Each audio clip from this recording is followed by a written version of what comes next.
Israel ने हाल ही में 1 अप्रैल को सीरिया की राजधानी दमिश्क में स्थित ईरानी दूतावास पर बड़ा हमला किया। इस हमले में कई ईरानी राजनयिकों के साथ साथ ईरान के Islamic revolutionary guard corps IRGC के 7 अधिकारी मारे गए। दमिश्क पर इजरायली हमला तब हुआ जब इजरायल ने संकेत दिया कि वो ईरान समर्थित हिजबुल्लाह के खिलाफ कार्रवाई तेज कर रहा है और हिजबुल्लाह के हमलों को रोकने और उस पर दबाव बनाने के लिए लेबनान के अंदर हमला कर रहा है। ईरानी दूतावास पर हमले के बाद ईरान ने भी इजरायल को चैलेंज कर दिया कि उससे दूतावास पर हमले का बदला लिया जाएगा। ईरान के सर्वोच्च नेता सैयद अली खोमेनेई ने कहा कि ईरानी दूतावास पर किए गए हताशा भरे कृत्यों से वो अपनी हार को टाल नहीं पाएगा। उन्होंने देश के सरकारी अधिकारियों, सैन्य कमांडरों, संसद और न्यायपालिका के अधिकारियों को दिए गए भाषण में यह भी कहा कि गाजा में ज़ियोनी शासन की हार जारी रहेगी और इजरायल के ज़ियोनी शासन का पतन होगा।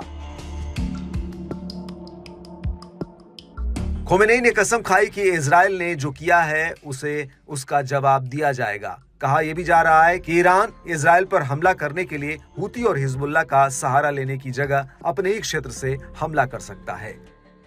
ईरान के तेवर को देखते हुए इजरायल ने भी अपनी सुरक्षा को बढ़ा दिया है। IDF ने कहा कि उसने अपने एयर डिफेंस को मजबूत किया है और रिजर्व सैनिकों को भी बुलाया है। ईरानी दूतावास पर इजरायली हमले के बाद से ईरान समर्थित हिजबुल्लाह ने इजरायल पर कई रॉकेट दागे हैं। हालांकि गाजा के समर्थन में हिजबुल्लाह 8 अक्टूबर के बाद से ही सीमा पर इजरायली समुदायों और उसकी सैन्य चौकियों पर हमला कर रहा है। हूती और हिजबुल्लाह जैसे संगठनों के चलते ही इजरायल अभी तक गाजा में अपनी मनमानी नहीं कर पा रहा है।